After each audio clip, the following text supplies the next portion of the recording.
Ancient Egypt's builders achieved the impossible with stone.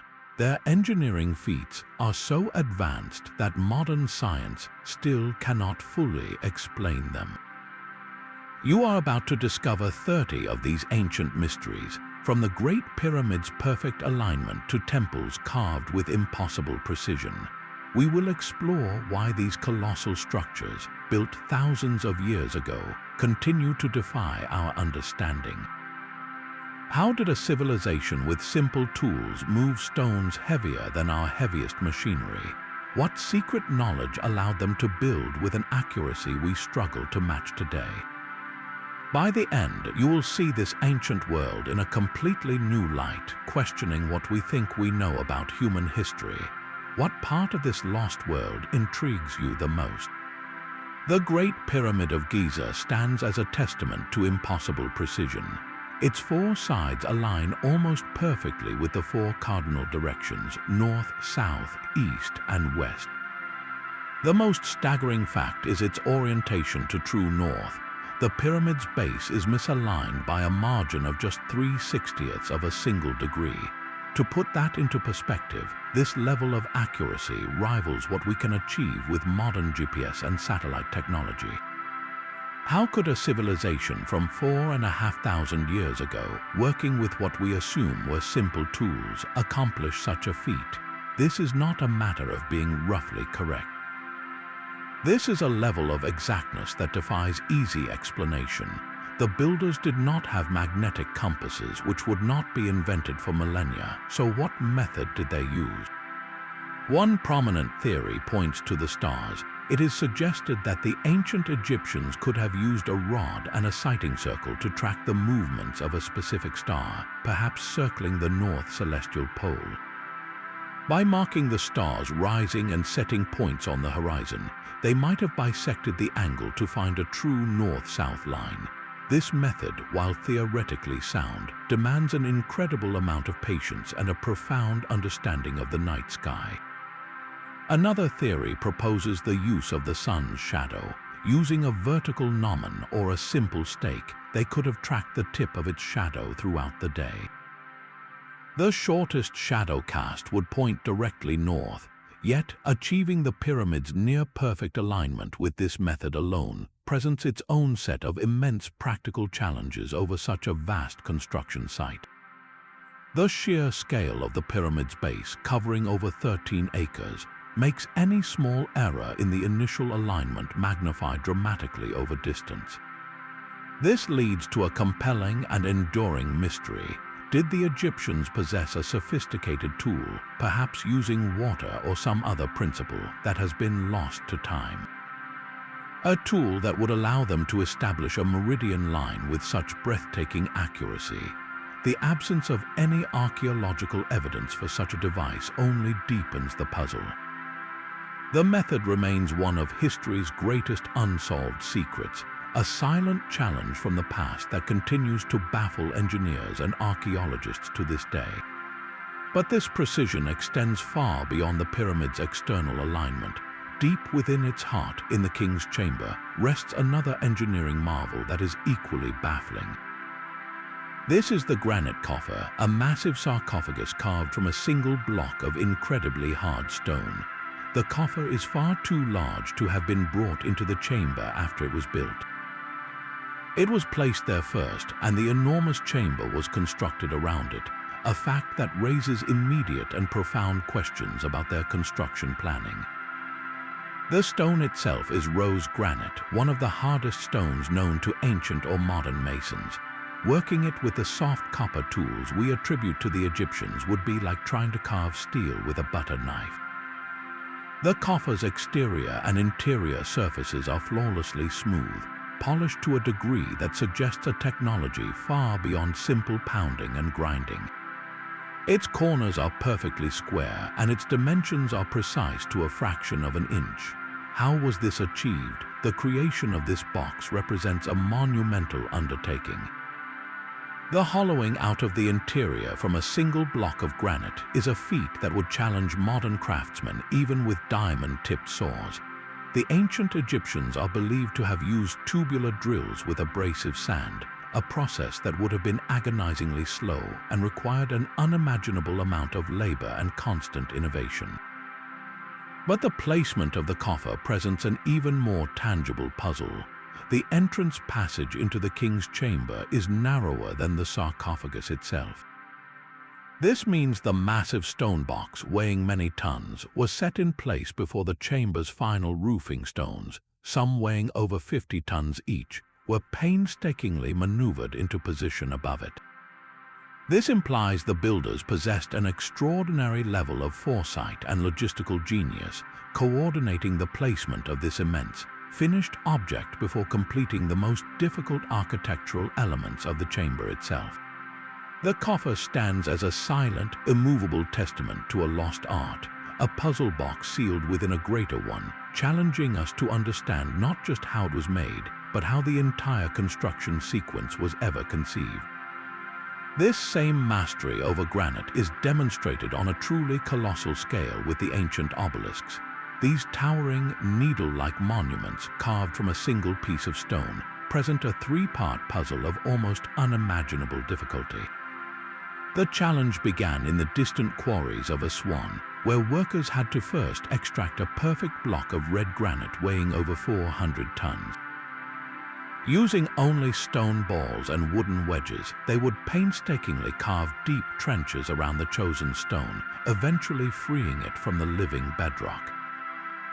One unfinished obelisk remains there to this day, lying in the quarry and offering a silent, stunning snapshot of this Herculean first step, but freeing the stone was only the beginning. The real mystery lies in how they moved it. The journey from Aswan to temples like Karnak and Luxor involved hundreds of miles of travel, primarily along the Nile River. How do you load a 400-ton stone pillar onto a boat? The prevailing theory suggests they built massive, dedicated barges from papyrus and wood, vessels of such size and buoyancy that they could be submerged. The obelisk rolled over onto them, and then the barge refloated. Yet, the logistics of this operation are staggering. The slightest miscalculation in balance or a sudden shift in the current could have capsized the entire enterprise, sending a royal monument to the bottom of the river. Once the barge arrived near its destination, the obelisk had to be unloaded and dragged overland to the temple site. This likely involved a system of sledges, ropes, and immense manpower, with workers pouring water onto the sand in front of the sledge to reduce friction, a technique depicted in tomb paintings. But the final act, the erection of the obelisk, is perhaps the most precarious feat of all. How did they lift this multi-ton stone needle from a horizontal position to a vertical one, and set its base perfectly into a small pedestal without shattering it? Theories point to a massive earth and sand ramp. The obelisk would have been dragged up the ramp base first until it was positioned over its waiting foundation. Then sand would be slowly emptied from chambers beneath the stone, lowering it with painstaking control into its final upright position. While this method sounds plausible in theory, the margin for error was virtually zero. A single slip, a rope breaking under the immense strain, or an uneven release of sand would have meant catastrophic failure. The fact that so many of these slender giants still stand today is a testament to a logistics and engineering prowess that we can only partially reconstruct, a theoretical solution to a practical problem of epic proportions. Deep beneath the sands of Saqqara lies a mystery that dwarfs even the pyramids in its precision. The Serapeum is a sprawling underground labyrinth, a network of massive tunnels hewn from the living rock. Within its dark, silent halls rest 24 colossal boxes, each carved from a single block of granite and each weighing over 70 tons. The sheer scale is overwhelming, but it is the boxes themselves that defy all logic. Their surfaces are not merely smooth, they are flawlessly flat. Their corners are not roughly carved, they are perfectly square, meeting at precise 90-degree angles. This is a level of stoneworking that would be considered a remarkable achievement even with today's computer-controlled machinery. The question is not just how they were made, but why. What was their purpose? The official explanation is that these were the burial vaults for the sacred Apis bulls, revered as manifestations of the god Ptah. Yet, this theory is fraught with its own puzzles. Not a single bull mummy was ever found inside one of these impossibly perfect containers. The sheer engineering effort seems disproportionate for an animal burial, no matter how sacred. The boxes are sealed with multi-ton granite lids, some of which are still perfectly seated on their bases, creating an airtight seal that has lasted for millennia. How, and more importantly why, would a Bronze Age culture go to such extreme lengths? The tools we know they possessed, soft copper chisels and stone hammers, seem utterly inadequate for the task.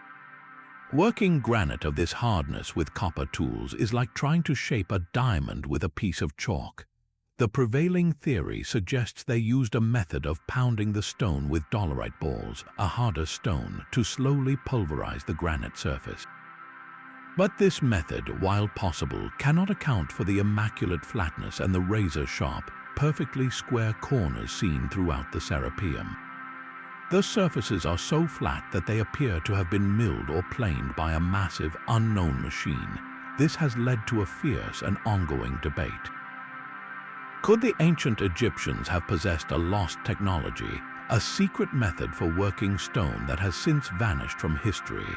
Were they using some form of advanced vibrational tool or a chemical process to soften the granite, allowing them to shape it with an ease we cannot comprehend? The Serapeum offers no written records, no wall paintings depicting the creation of these boxes. It stands only as a silent, subterranean monument to a skill that we can observe with our own eyes, but cannot replicate with the tools we believe they had. It is a physical question carved in stone, challenging our entire understanding of ancient capabilities. While the Serapeum's boxes are hidden underground, another structure showcases this impossible stonework under the open sky. At the Valley Temple of Khafre, the foundation itself is a profound mystery. The lowest courses of this temple are built from colossal limestone blocks, each one an astonishing 150 tons or more. These are not merely stacked stones, they are fitted together with joints of such incredible precision that you cannot slide a piece of paper between them. This interlocking puzzle of megaliths forms a foundation of almost supernatural stability, one that has endured for millennia without shifting. How was such a feat of lifting and placement achieved? The sheer weight of these blocks presents a problem that even modern cranes would struggle with.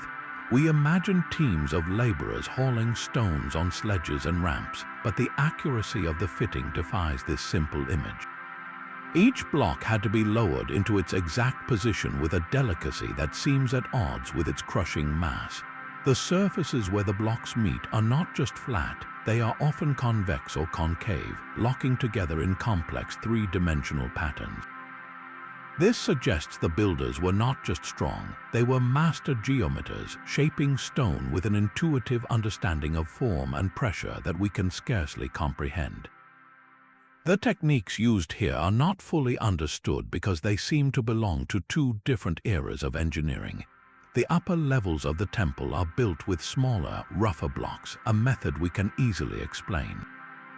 But the foundational layer is something else entirely, a relic of a different, perhaps older, school of construction.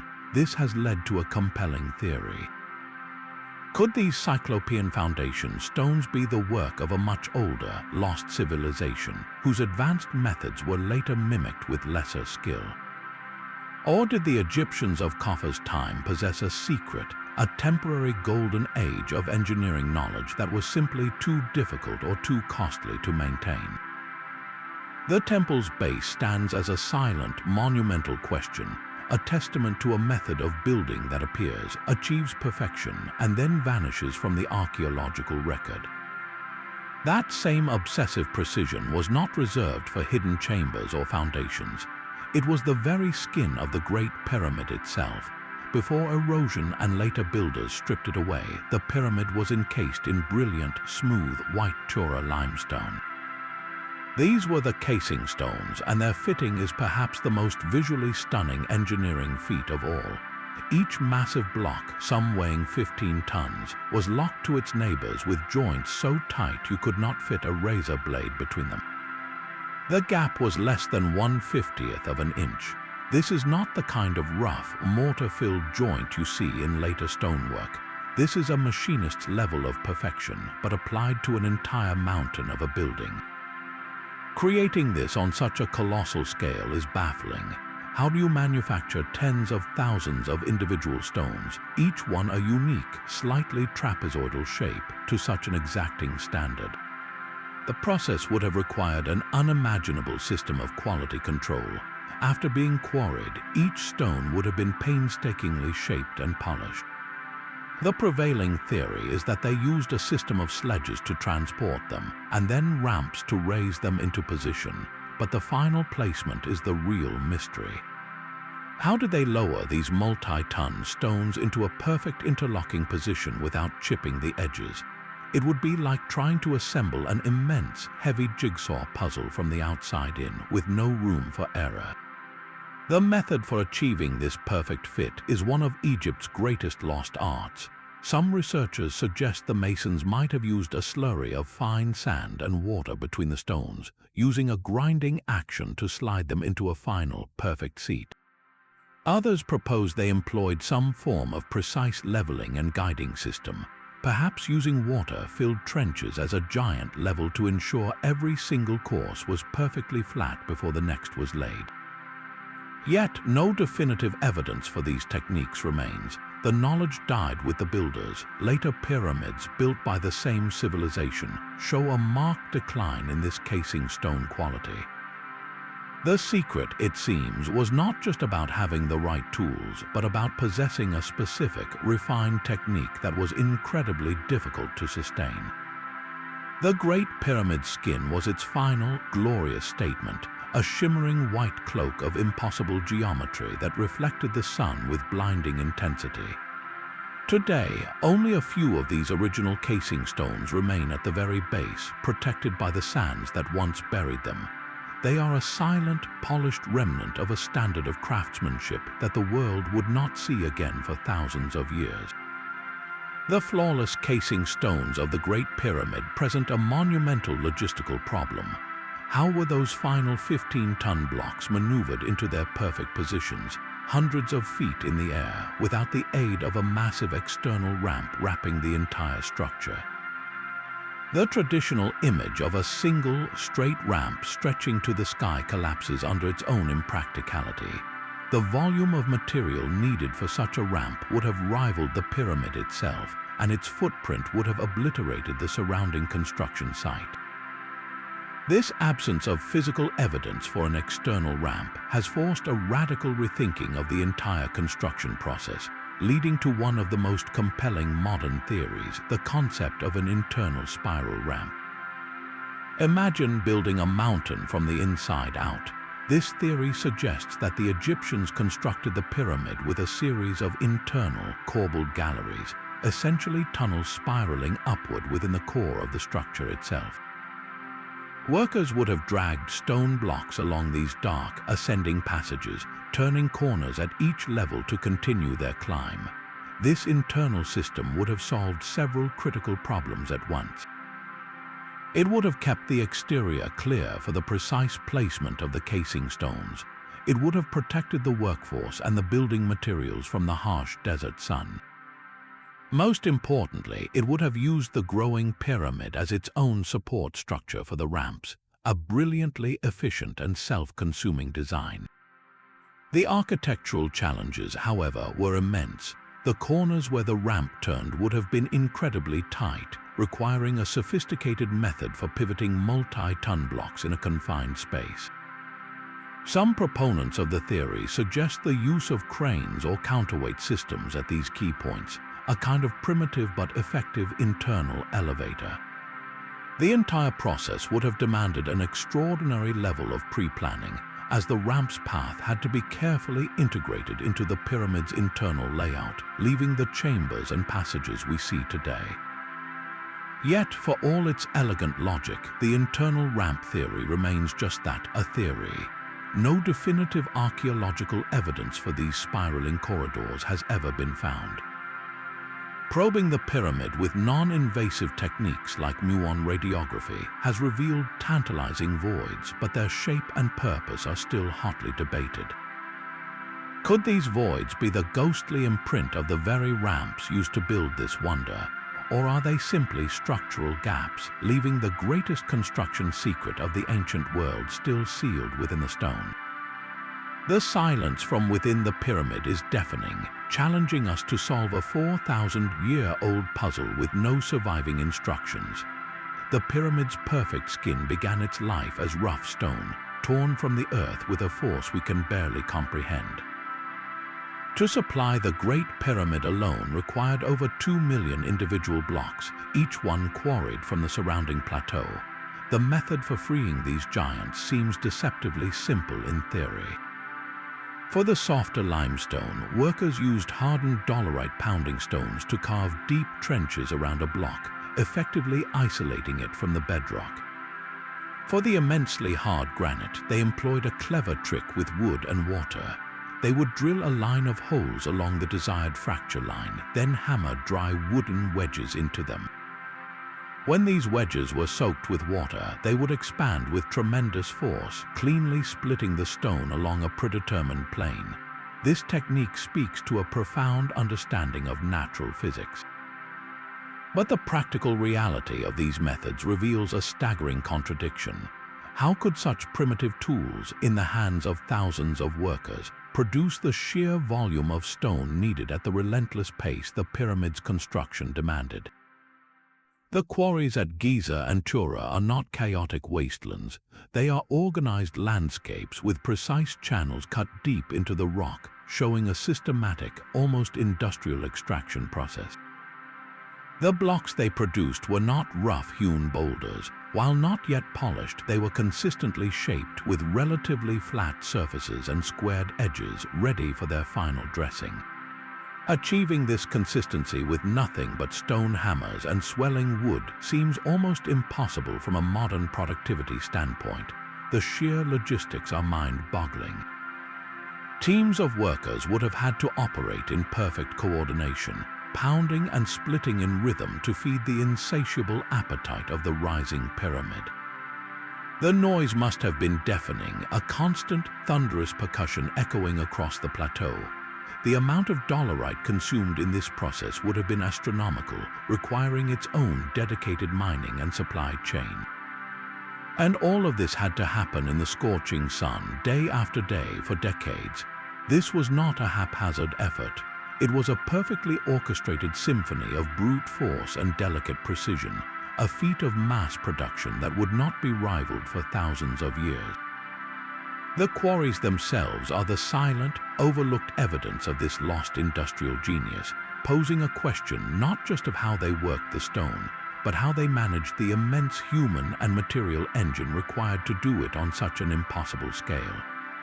The quarries produced the stone, but the pyramid consumed it in the sky, getting those multi-ton blocks, some weighing as much as 80 tons, from the desert floor to their positions hundreds of feet in the air, remains the single greatest physical mystery of the entire endeavor.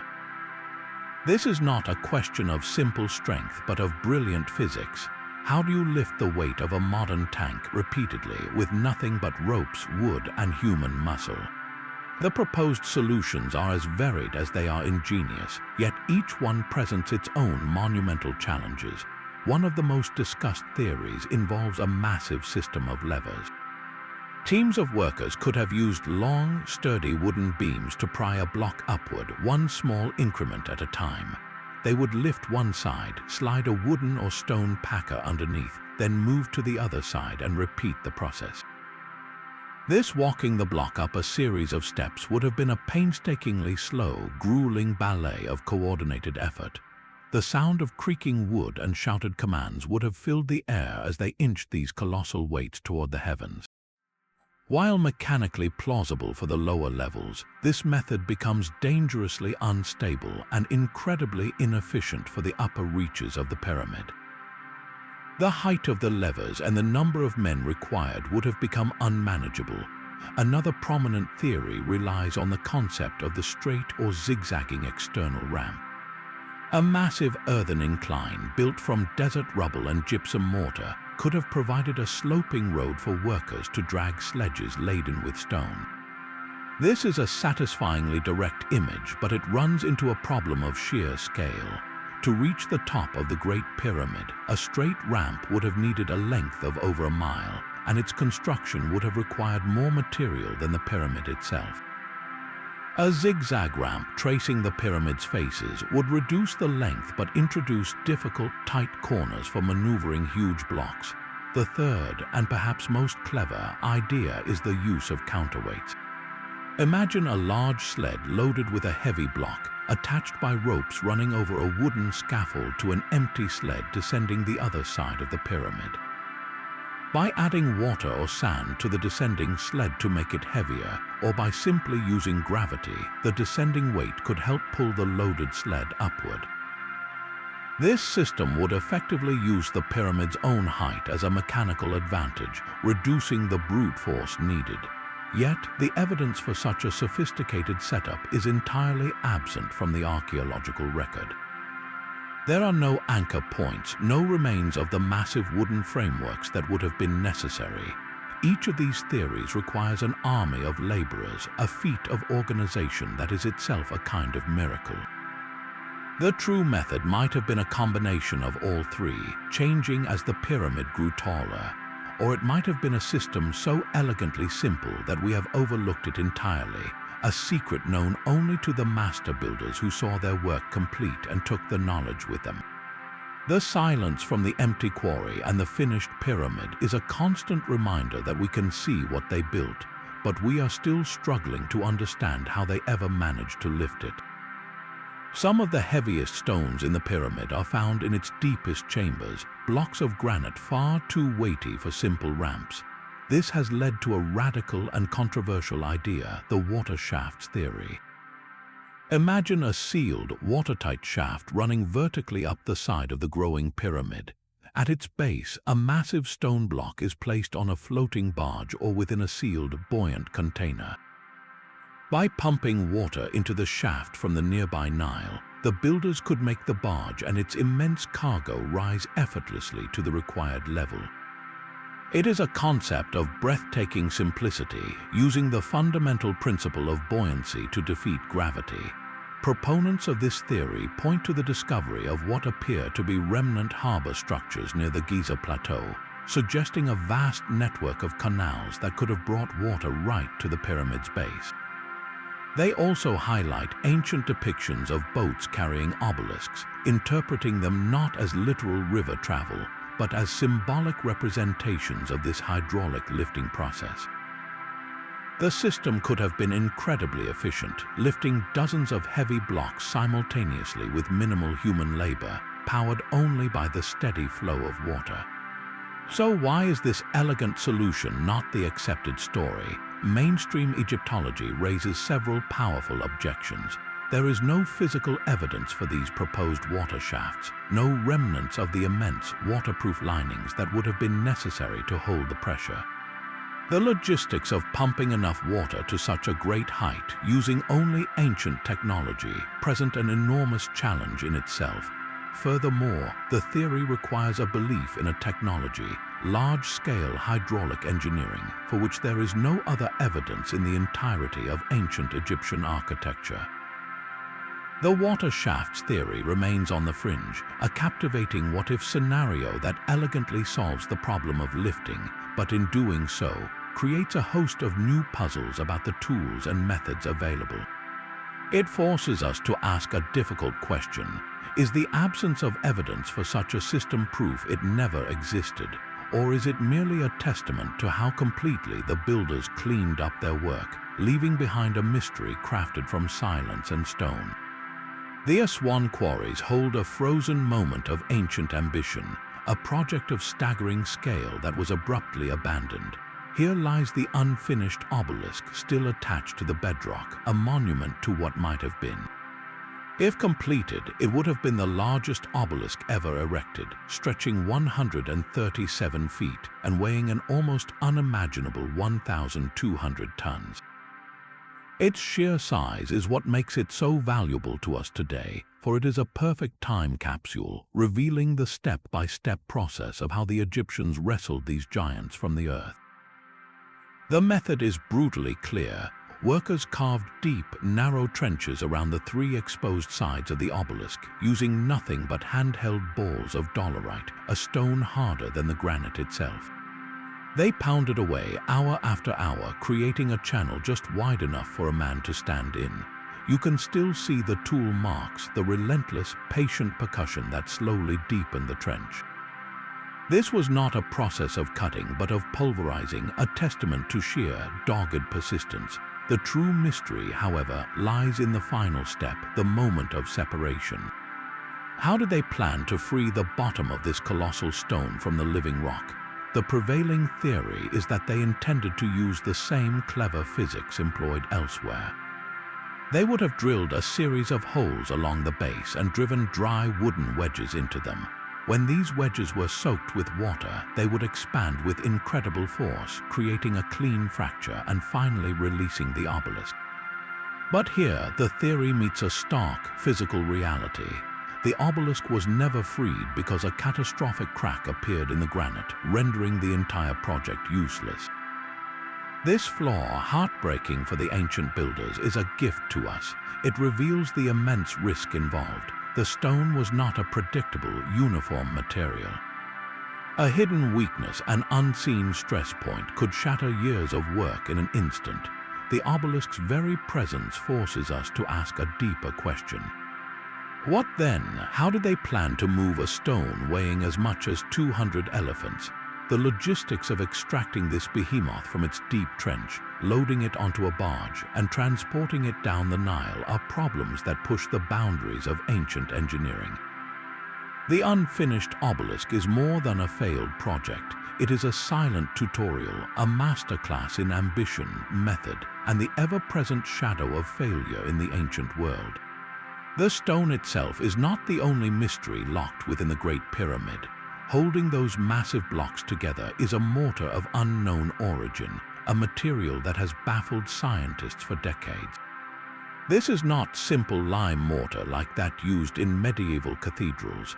Modern analysis reveals a compound of unknown composition, a geopolymer that defies easy categorization. The most startling fact is that this ancient binding agent has proven to be stronger than the limestone blocks it cements together. While the stones have eroded over millennia, the mortar joints often remain intact and hard as rock. How could a 4,500-year-old adhesive outperform the very material it was designed to hold? Scientific studies have identified key ingredients, including silicon dioxide and calcium carbonate, but the exact recipe and manufacturing process remain a fiercely guarded secret of the past. The mortar contains bits of organic material such as ash and even hair, suggesting a complex chemical formula rather than a simple mix. One prominent theory posits that the Egyptians created an early form of synthetic stone, a type of ancient concrete.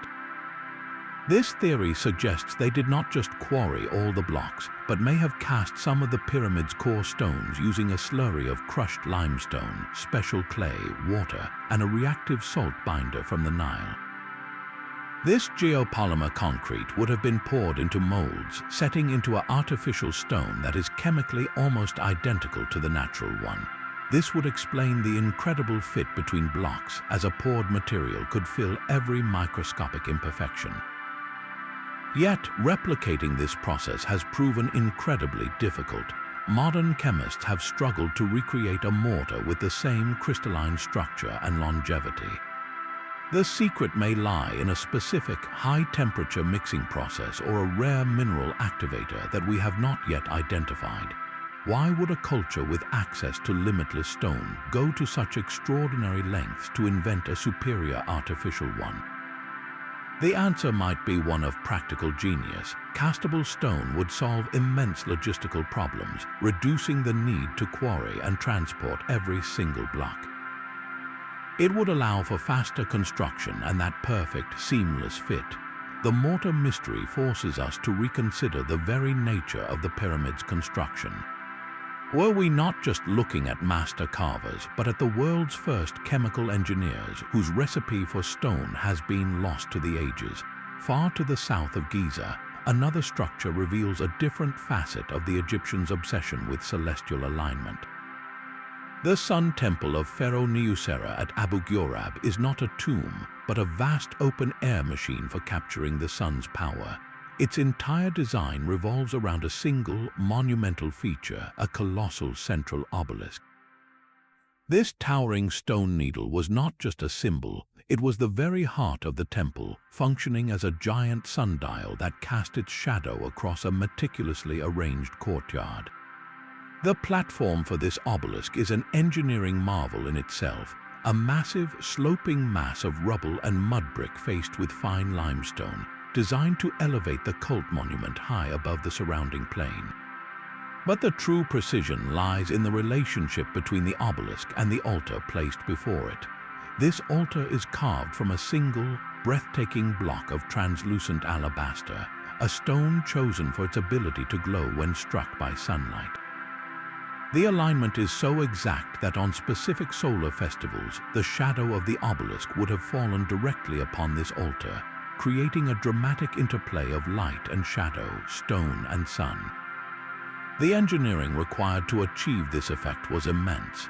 The foundation of the obelisk base had to be perfectly level and stable, capable of supporting immense weight for centuries. The altar, a fragile and precious object, had to be quarried, transported without shattering, and set into its precise position with absolute certainty. This was not a rough ceremonial space, it was a precision instrument of worship. The lingering mystery, however, is what exactly happened here. What specific rituals were performed when the shadow touched the altar? Was it a moment of communal celebration or a secret ceremony for the pharaoh and the priesthood alone? The temple's unique design, so different from the enclosed darkness of pyramid complexes, suggests a very public and dramatic form of worship centered entirely on the sun god Ra. Yet the exact nature of these ceremonies died with the priests who performed them. Even the construction timeline is a puzzle. Was this temple built in a single, focused campaign, or was it modified over generations? The Sun Temple of Niuserra stands as a ghost of a ritual, a complex engineered to harness a celestial event, leaving behind the stone skeleton of a faith that once moved mountains to greet the dawn. Herodotus, the Greek historian, walked its halls and wrote of a place that defied belief. He described the labyrinth of Hawara not as a simple maze, but as a colossal administrative and religious complex, a sprawling stone city under one roof. He claimed it contained 3,000 rooms, 1,500 above ground and another 1,500 below, all connected by a dizzying network of passages so confusing that no one could navigate them without a guide. The scale he describes is almost incomprehensible, a building meant to dwarf even the Great Pyramids in its ambition. The labyrinth was said to be attached to the pyramid of Amenemhat III, acting as a monumental funerary temple and the beating heart of the entire region's governance. To build such a structure would have required an architectural plan of fiendish complexity, a master blueprint coordinating thousands of workers to erect walls, corridors, and ceilings in a precise, interlocking pattern. The logistical challenge of roofing such a vast area alone would have been a puzzle worthy of the gods. Imagine the sound of countless chisels echoing through a forest of half-built columns, the sight of artisans fitting perfect stone blocks into a growing, chaotic-seeming web. Herodotus was so awestruck he stated that the pyramids were minor compared to the labyrinth, a declaration that has tantalized explorers for centuries. So where is this wonder today? The modern site at Hawara presents a heartbreaking contrast. Where a marvel once stood, there is now a vast, featureless field of crushed limestone and sand. The Romans systematically quarried the site for its high-quality stone, dismantling the labyrinth block by block until almost nothing remained. early archaeologists, expecting to find towering walls, found only the foundation bed, a gigantic rectangle of stone chips marking the colossal footprint. This foundation itself is a mystery, measuring vast enough to accommodate a structure of legendary proportions. Geophysical surveys and ground-penetrating radar have been used to peer beneath the sands, revealing tantalizing hints of what lies below. These scans suggest a dense, grid-like network of walls, the ghostly echo of the labyrinth's fabled floor plan. The patterns show a level of organization that is both rigid and complex, supporting the idea of a massive, multi-functional complex. But the true purpose of all those rooms remains shrouded in speculation. Was it truly a maze designed to confuse and disorient, or was it a highly organized temple, treasury, and palace all fused into one? The sheer number of chambers suggests it could have housed an entire priesthood, stored the region's wealth, and hosted elaborate religious ceremonies all at once. The destruction of the Labyrinth of Hawara is one of history's greatest cultural losses. We are left with the words of an ancient traveler and the silent, subterranean shadows of its foundations, a phantom puzzle challenging us to envision the magnificence that was so completely erased from the earth. The bent pyramid at Dosha is an architectural confession, a monument to a sudden and dramatic change of plan. Its lower half rises from the desert at a steep 54-degree angle, but halfway to the summit, the builders abruptly shifted to a much shallower 43 degrees, giving the pyramid a distinctively bent, almost hunched profile. This was not a stylistic choice, it was a desperate and brilliant mid-construction correction. The leading theory is one of pure structural panic. The initial, steeper angle placed an immense amount of inward pressure on the pyramid's internal chambers. The builders likely witnessed the stone itself groaning under the stress, perhaps hearing the terrifying sounds of cracking from within. A partial collapse in the nearby Maiden Pyramid, which crumbled into its current ruined state, may have served as a terrifying warning. The engineers at Dosha faced a catastrophic choice: continue and risk total failure or adapt. Their solution was to reduce the angle, thereby lessening the weight and stress on the vulnerable core. This was an act of humility and genius, a testament to their ability to learn from disaster in real time. Yet another theory suggests a philosophical shift. The steep lower section was intended to replicate the fierce, ascending rays of the sun god Ra. But perhaps the pharaoh Sneferu, for whom it was built, or his priests, had a change of heart. The gentler slope of the upper section may have been designed to mirror the pyramid at Heliopolis, a sacred symbol of the primordial mound from which all creation sprang. This would mean the pyramid's form was not an error, but a deliberate fusion of two different religious ideals, a stone compromise between competing visions of the afterlife. What makes the bent pyramid so revealing is the evidence left behind. The internal structure is a maze of reinforcement, with unique cedar log buttresses still visible in the chambers, a clear sign of the builders fighting to stabilize their own ambitious design. This pyramid is not a perfect, silent monolith like those at Giza. It is a conversation, a frantic debate between architects and gravity, faith and physics, frozen in limestone for all time. It shows us the Egyptians not as infallible gods, but as the world's greatest problem solvers, learning through near catastrophe how to truly build for eternity. The ambition of the step pyramid at Saqqara was not just to build a tomb, but to construct an eternity in stone. Before its rise, pharaohs were buried beneath simple mud brick mounds. Its architect, a man named Imhotep, dared to envision something never seen before: a staircase to the heavens built from 6 mastabas of decreasing size stacked one upon the other. This was the world's first colossal stone building, a revolutionary leap that would define Egyptian architecture for millennia.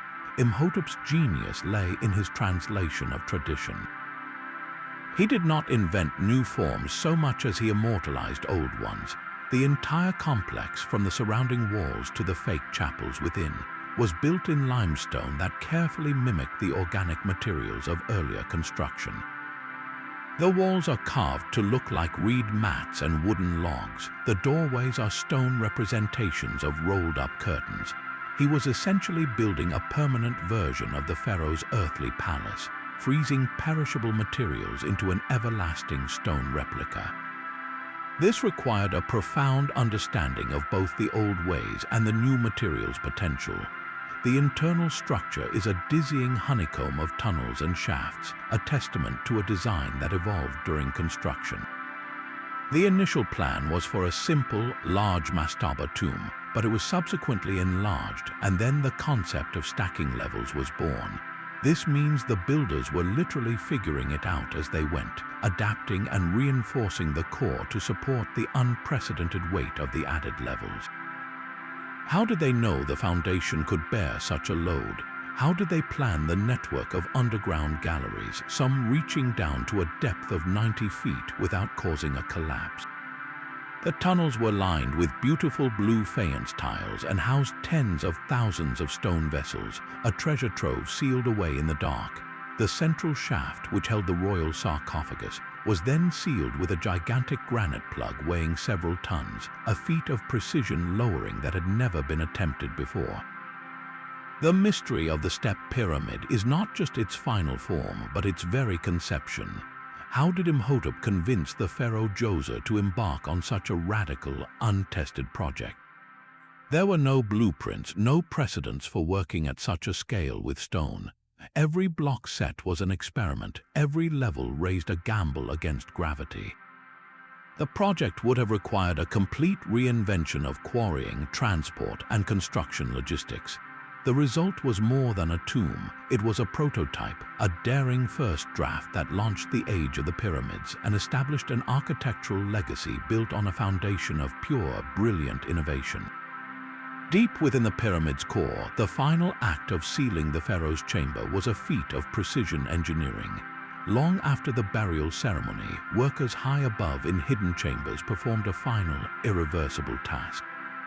They released massive granite portcullises, gigantic sliding doors that dropped into grooves carved directly into the passageway walls. These multi-ton slabs of stone, some weighing over 20 tons, would crash down, permanently blocking access to the inner sanctum. The mechanics were deceptively simple yet required brilliant foresight. The grooves for these blocking stones had to be perfectly parallel and smooth, carved during the initial construction with an accuracy that allowed the portcullis to slide freely yet fit snugly. The stones themselves were held aloft by ropes, likely running over wooden beams, and were probably stabilized with sandbags or counterweights. At the appointed moment, workers would simply cut the ropes or release the counterweight, and gravity would do the rest, sealing the passage with a thunderous final thud. But the security did not end there. To further confound thieves, the architects designed entire passageways to be filled with enormous blocking stones after the funeral procession exited. These were granite plugs, sometimes multiple in number, that were dragged into the ascending corridor, completely filling it from floor to ceiling. The genius and the mystery lies in how they maneuvered these final, immense blocks into such tight internal spaces. The passages are often narrower than the blocks themselves, meaning they had to be placed with the same meticulous planning as the portcullises. Their final positions predetermined years in advance during the pyramid's design phase. How did they control the descent of a 20-ton granite slab down a dark, narrow shaft without it shattering? The system speaks to an incredible level of coordination and a deep understanding of physics. The entire security apparatus was a one-time use, irreversible system, a testament to a culture that built not just for a lifetime, but for an eternity of undisturbed rest. These hidden doors and sliding walls were the final, silent guardians, their operation a secret known only to the builders who, after setting their trap, retreated from the mountain of stone and left its mysteries sealed for millennia. Yet even as the pyramid sealed its secrets, the final journey of the pharaoh was a public spectacle of profound symbolism. The causeway leading to the Pyramid of Unas at Saqqara was far more than a simple pathway. It was a roofed corridor of stone stretching from the Nile Valley to the mortuary temple, a journey of nearly half a mile. Building this long, enclosed structure on a steady incline was a formidable engineering task in itself. The foundation had to be perfectly leveled across uneven desert terrain, and the roof, composed of massive limestone slabs, had to be supported by walls strong enough to bear the immense weight without buckling. This was not a dark tunnel, but a gallery of light and art. Its walls were covered from floor to ceiling with the most intricate and beautifully carved reliefs, depicting scenes of the funeral procession, ships bringing granite columns from Aswan, and vivid tableaus of daily life from farming to crafting. These images served a vital purpose. They were magical provisions for the pharaoh's afterlife, ensuring his eternal sustenance and power, but the true wonder was overhead.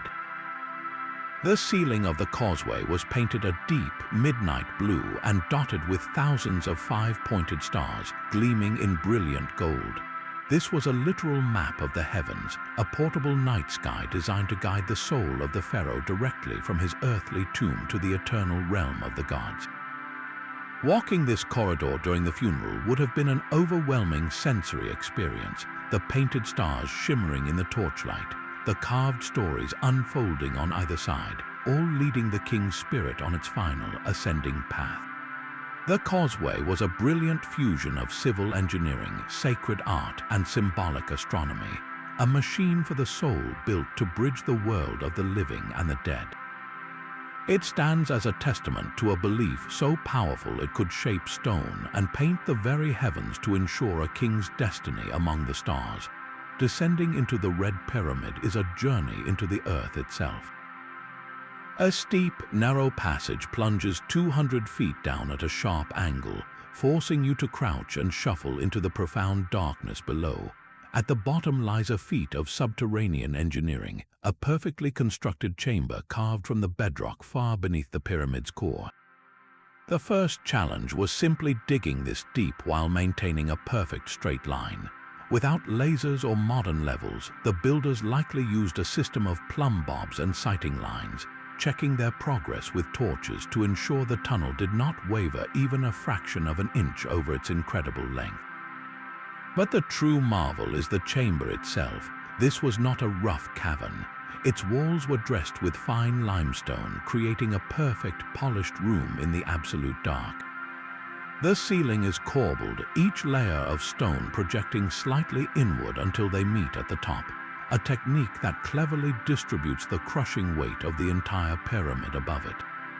This design transforms the downward force into inward and outward pressures, which the surrounding bedrock is strong enough to contain. Why build a room here in this inaccessible, airless depth?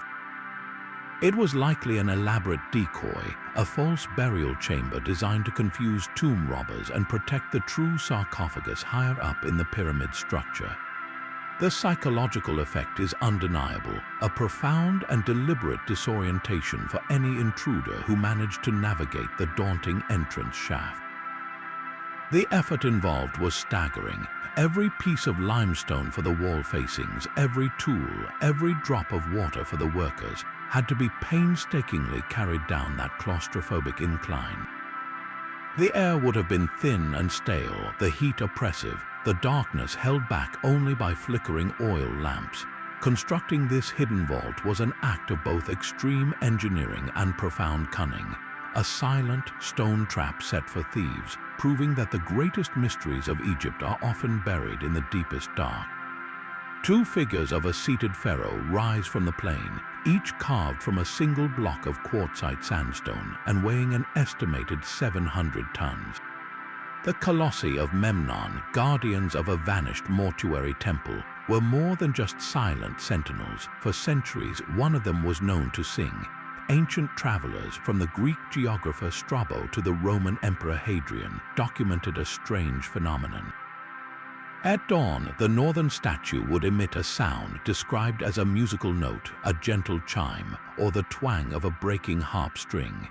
This was not a random groan of shifting stone. It was a recurring, almost predictable event that turned the statues into one of the ancient world's most popular tourist attractions. People journeyed from across the Roman Empire to stand in the cool morning air and witness the statue's haunting song. leaving inscriptions on its feet attesting to the miracle they had heard. The engineering of the statues themselves is a monumental puzzle. Quarrying, transporting, and erecting two 700-ton monoliths was a feat comparable to raising an obelisk, but here achieved twice over for a single temple entrance. Yet the greater mystery was the sound. The most plausible scientific explanation points to the stone's own internal trauma. An earthquake in the year 27 BCE is known to have shattered the upper half of the northern Colossus. The theory suggests that the morning sun warming the cold, dew-dampened stone would cause rapid thermal expansion within the cracked lower structure. This expansion put stress on the fractured quartzite, and as the heat built, it would force tiny particles of stone to shift and vibrate within the fissures, producing that distinctive, ethereal sound. It was a geological accident, a beautiful flaw in the statue's integrity. The mystery, however, was permanently silenced after the reign of the Roman Emperor Septimius Severus. In the late 2nd century CE, in an act of preservation, the emperor ordered the shattered upper half of the statue to be repaired with a new 5-tiered stone course. This restoration, while saving the Colossus from further ruin, had an unintended consequence. It stabilized the fractured core, eliminating the internal stresses and movements that generated the sound. The singing of Memnon ceased forever. Was the sound a mere byproduct of damage, a lucky resonance? Or did the original, intact statue possess some unknown acoustic property, some precisely calculated shape or internal cavity designed by its creators to interact with the dawn? The restoration erased the evidence, leaving us with only ancient accounts and a profound silence. The Colossi of Memnon stand as a reminder that some ancient wonders were not just what was built, but the fleeting, accidental miracles that occurred long after the builders were gone. The forest of Karnak is a place of stone giants. Stepping into the hypostyle hall is to be dwarfed by 134 colossal columns, an entire forest carved from solid rock. The central 12 pillars are the most massive, each standing 69 feet high and so wide that it would take 6 adults with arms outstretched to encircle just one. The engineering challenge here was not merely to erect these pillars, but to crown them. High above, resting on the capitals of these giants, are immense stone blocks called architraves. These slabs, weighing up to 70 tons each, form the ceiling. How did they lift these multi-ton stones to such a height? The prevailing theory involves an army of laborers and a mountain of sand. Workers would have built massive earthen ramps, packing sand and rubble against the columns, and then dragged the architraves up these temporary slopes. Once a block was maneuvered into its precise position, the sand would be slowly removed, lowering the architrave onto its final resting place with painstaking control. But the challenge did not end there. The hall was meant to be enclosed, a vast, dark, and sacred space. This presents the dual mystery of the roof and the light. How did they span the enormous gaps between the architraves with a roof strong enough to withstand its own weight? And if the hall was roofed, plunging it into near total darkness, how was it illuminated? The roofing stones themselves would have been colossal, likely a lighter sandstone, but still requiring immense support. Perhaps they used a system of corbelling, where each layer of stone projected inward until the gap was closed. As for light, small, strategic openings in the roof or clerestory windows high up in the walls could have allowed slender shafts of sunlight to pierce the gloom, dramatically highlighting specific reliefs or statues. The effect would have been breathtaking, a controlled play of shadow and light in a space designed to overwhelm the senses and inspire awe. The hall's sheer density creates another puzzle. The placement of the columns is so tight that it obscures the view of the inscriptions covering every surface. Why cover every inch of a pillar in intricate hieroglyphs and scenes of pharaonic glory, only to place another pillar so close that the carvings are hidden? This suggests the art was not merely for human eyes, but for the gods themselves, a permanent, eternal record of devotion, its completeness more important than its visibility. The hypostyle hall stands as a monument to a culture that thought in terms of geological time and divine scales, building a forest of stone where every trunk was a prayer and every architrave a bridge to the heavens. Moving from the dense forest of Karnak, we travel south to a cliff face that was once completely reshaped by human hands. The great temple of Abu Simbel stands as a monument to ancient ambition, but its survival is a modern miracle. In the 1960s, the rising waters of the new Aswan High Dam threatened to submerge this masterpiece forever. The international community undertook one of the greatest engineering rescue missions in history. They sawed the entire temple complex, both the grand facade and its deep inner halls, into more than 1,000 massive blocks, each weighing up to 30 tons.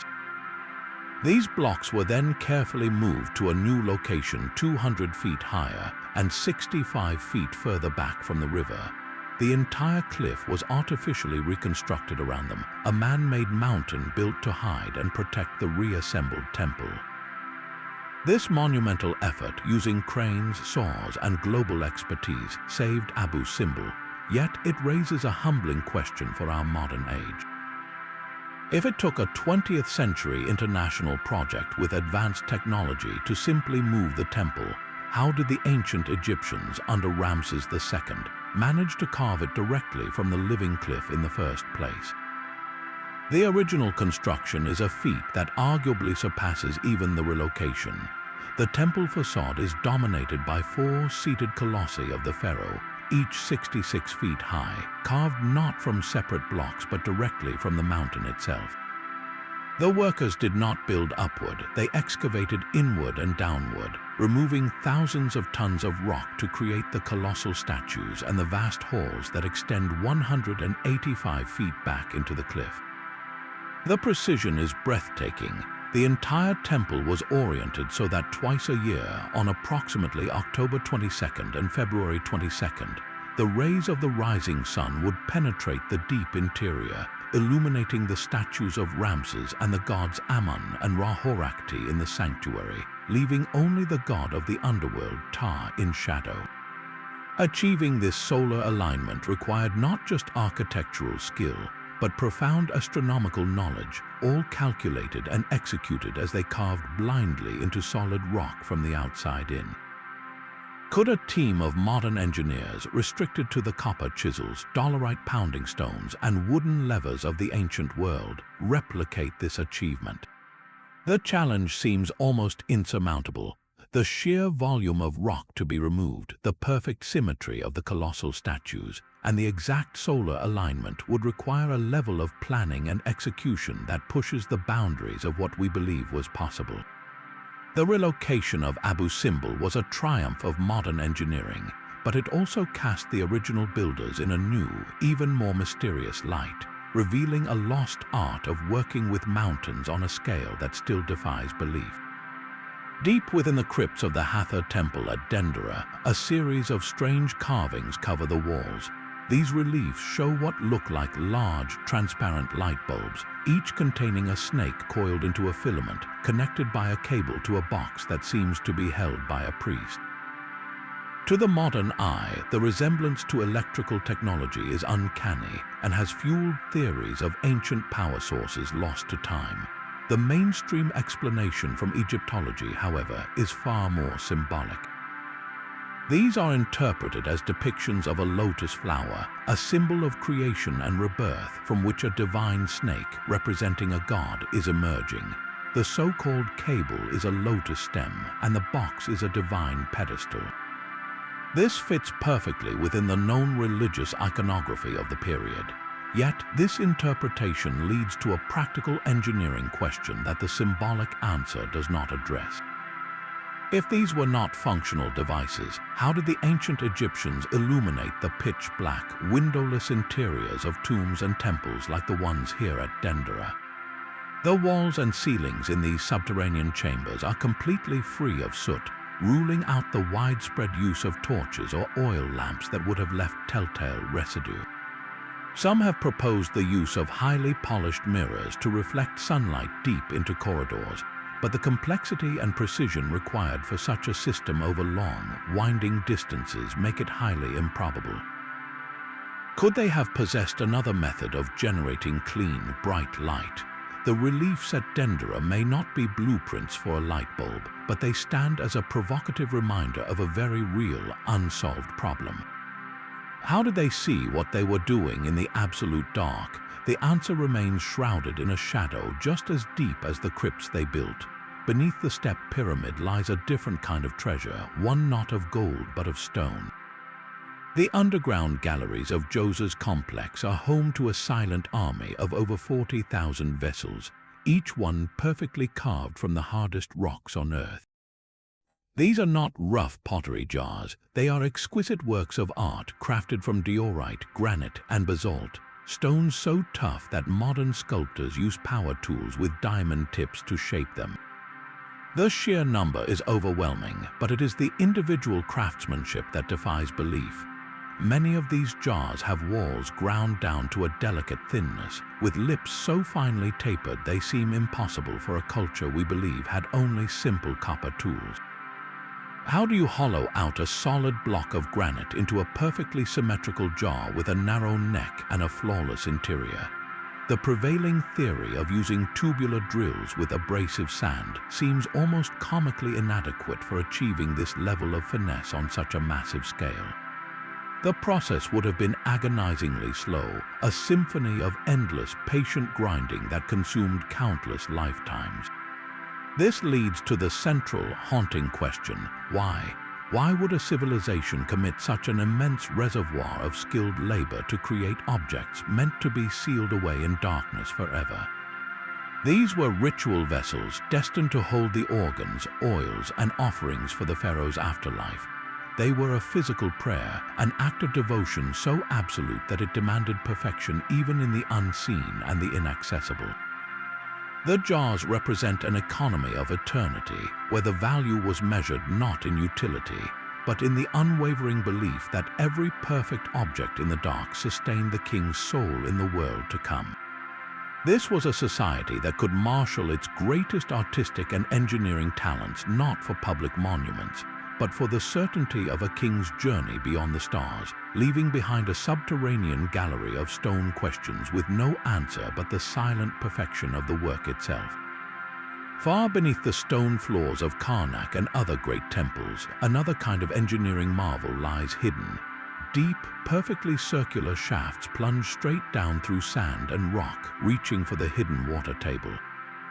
These are not simple irrigation ditches, they are monumental wells constructed within the most sacred spaces, and their purpose remains shrouded in mystery.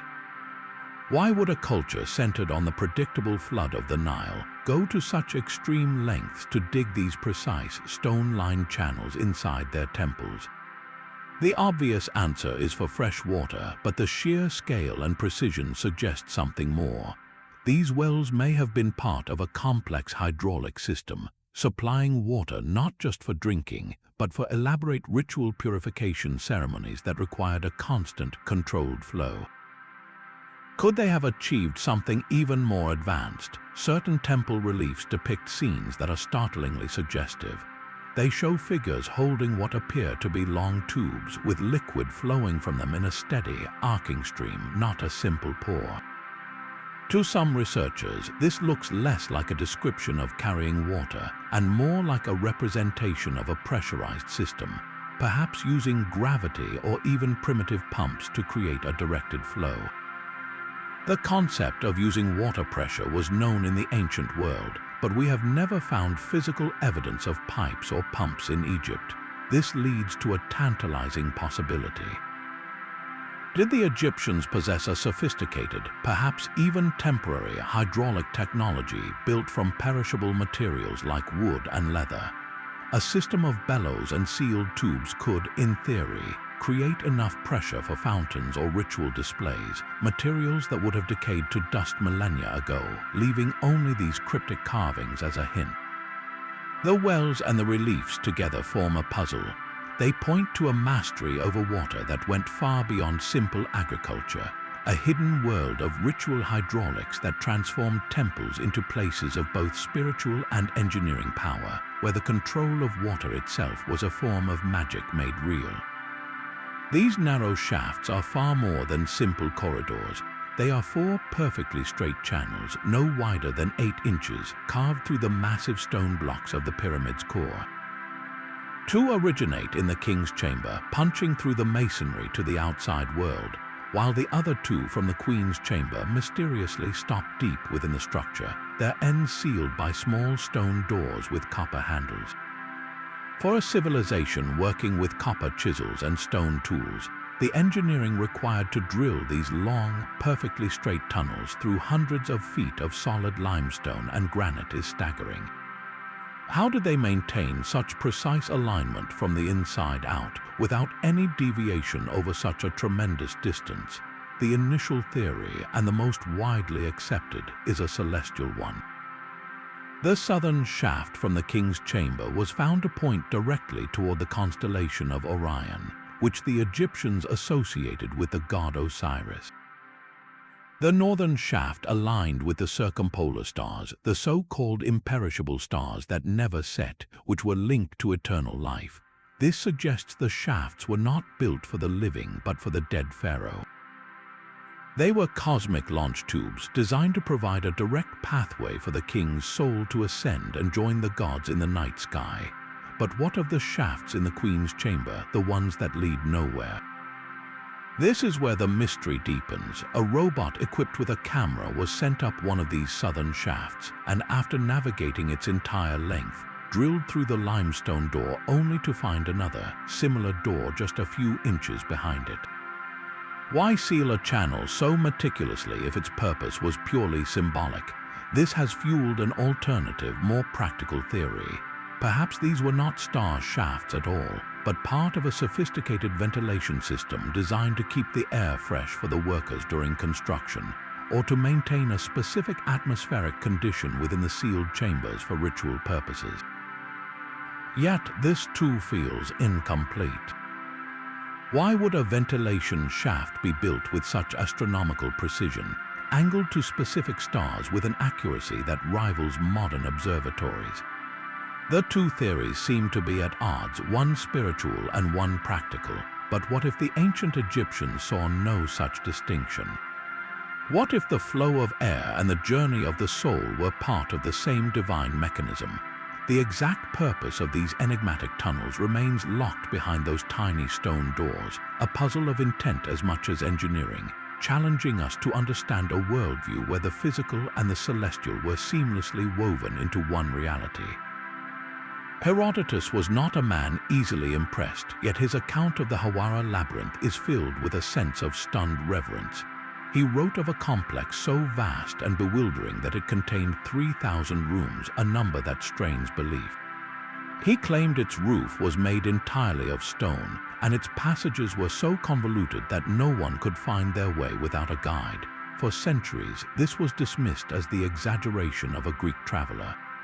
The modern site at Hawara offered little contradiction, appearing as nothing more than a vast, empty bed of limestone chips. The labyrinth, it seemed, was truly lost, a legend dismantled by Roman quarrymen. Then modern technology peered beneath the sand. A low-frequency ground-penetrating radar survey swept across the site, and the results were startling. The scans revealed a highly regular, grid-like pattern of walls buried deep underground, a ghostly floor plan of immense proportions. The density of the structure suggested not a random collection of ruins, but the foundations of a deliberately planned monolithic complex. The engineering implications of building such a place are staggering.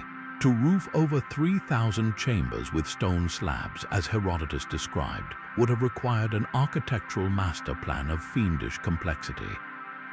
The weight distribution alone would have demanded enormous, closely spaced pillars and massively thick walls, exactly the kind of dense grid the radar seems to have found. How did they plan the logistics for such an undertaking? Imagine the coordination needed, with teams of masons working on different sections, all needing their walls and ceilings to align perfectly to create a cohesive whole.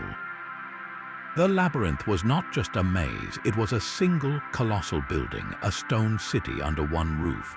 This was not merely a temple, it was a machine for administration and ritual, a project that would have consumed resources and labor on a scale to rival the Great Pyramids. The radar echoes from beneath Hawara do not just confirm an ancient story, they reveal a lost chapter of Middle Kingdom ambition, a civilization capable of engineering complexity for its own sake, building a puzzle in stone whose greatest secret was simply how it was ever all held up. The mortuary temples of Giza hold a secret underfoot, a floor of such impossible perfection it seems to defy the very tools of the era. These are not simple stone slabs. They are pavements of basalt, one of the hardest volcanic stones on Earth, cut and fitted with a precision that would be remarkable even with modern machinery. Each block is locked to its neighbor with joints so tight and seamless that the entire floor appears to be a single, continuous sheet of polished black stone. The surface is flawlessly flat, a perfect plane that shows no sign of wear or subsidence after thousands of years.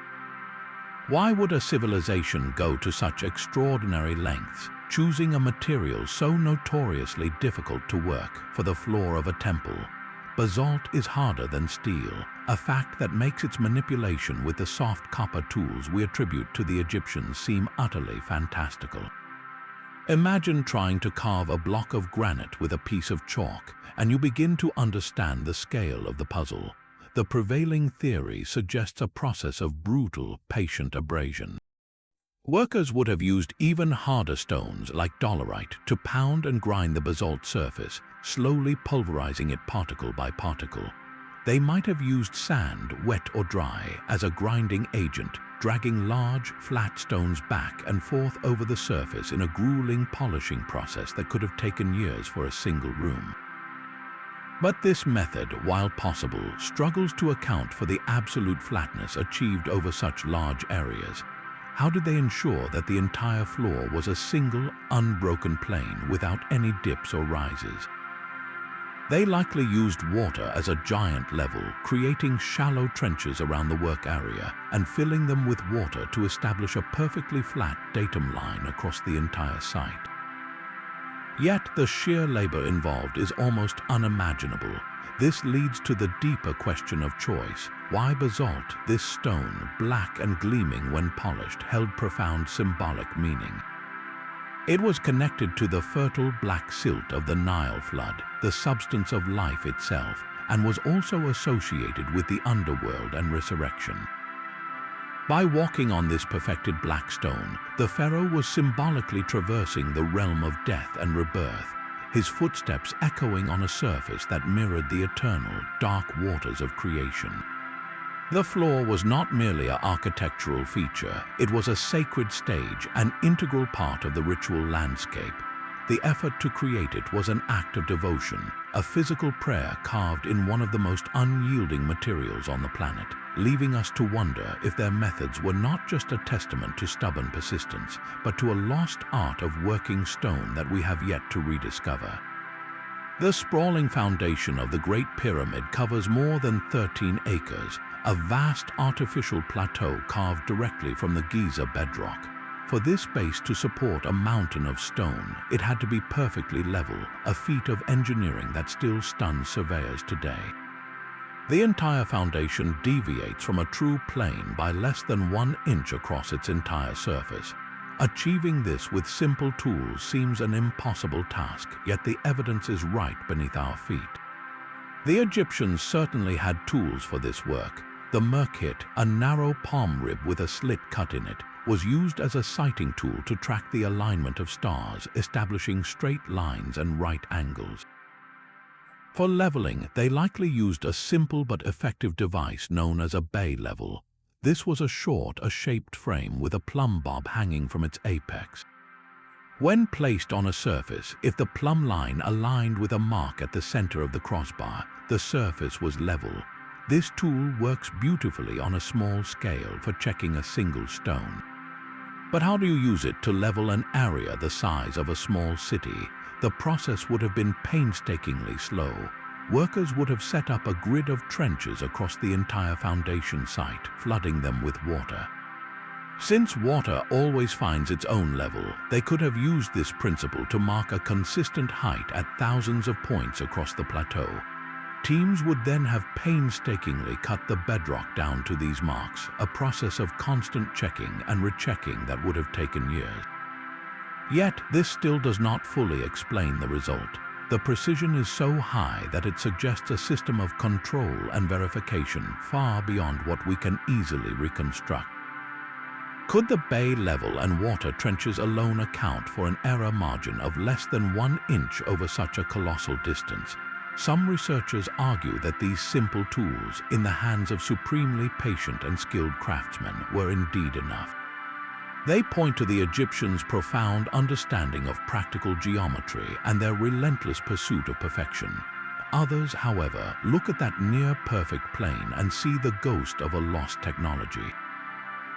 Perhaps they used massive, calibrated sighting tools we have not yet discovered, or a form of leveling instrument that used reflective pools of mercury to create an unwavering horizon line. The silence of the archaeological record is deafening. We see the tools they left behind, and we see the impossible results they achieved. The gap between the two is one of Egypt's most enduring quiet mysteries, a testament to a skill so refined it appears to us as magic, yet was executed with the hard, patient labor of thousands. The greatest mystery of all is not how they built these wonders, but why they are still standing. For over 4,500 years, the pyramids have endured earthquakes, scorching days, and freezing nights with a structural integrity that defies the relentless passage of time.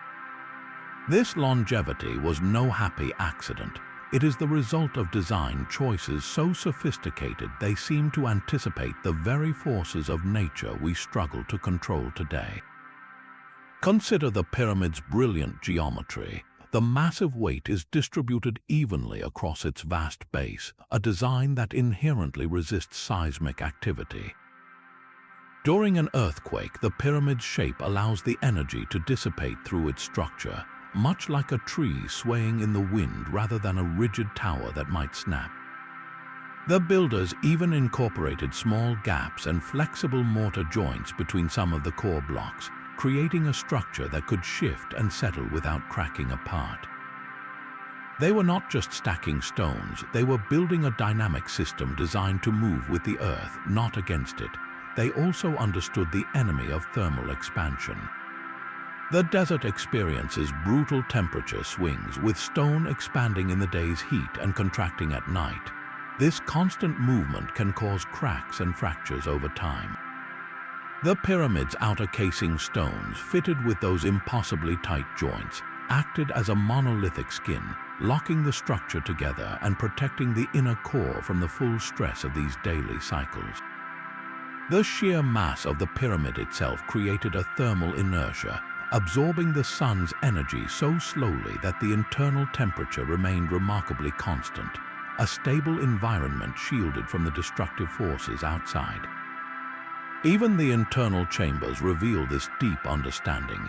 The king's chamber is capped by 5 massive granite slabs separated by gaps, forming a sophisticated weight-relieving structure. This brilliant design redirects the immense pressure of the masonry above away from the chamber's ceiling, preventing a collapse that would have seemed inevitable. Every element, from the grand shape to the smallest joint, speaks to a profound, almost intuitive grasp of physics and material science. They were building for an eternity they could not see, solving problems of structural engineering with a foresight that modern engineers are only now beginning to fully appreciate. Was this knowledge the result of millennia of observation and trial, a secret science passed down through generations of master builders, or did they possess an insight into the nature of stone and stress that we have somehow forgotten? The silent, unyielding presence of these structures is their answer, a permanent challenge carved against the sky.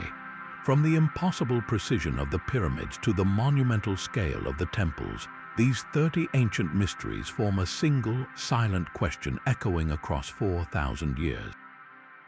Each engineering marvel we have explored, from the seamless casing stones to the subterranean boxes of the Serapeum, stands as a testament to a civilization that saw no boundary between the physical world and the divine. Their brilliance was not just in moving mountains of stone, but in weaving a profound understanding of astronomy, mathematics, and physics into the very fabric of their world. We are left with a legacy of silent, perfect objects that challenge our timeline of human progress, reminding us that the past holds secrets we are still striving to fully comprehend. What do you think is the most baffling of these ancient feats? Which of these enduring mysteries captures your imagination the most? Share your thoughts in the comments below, and if you are captivated by these journeys into the unknown, be sure to subscribe for more explorations into history's greatest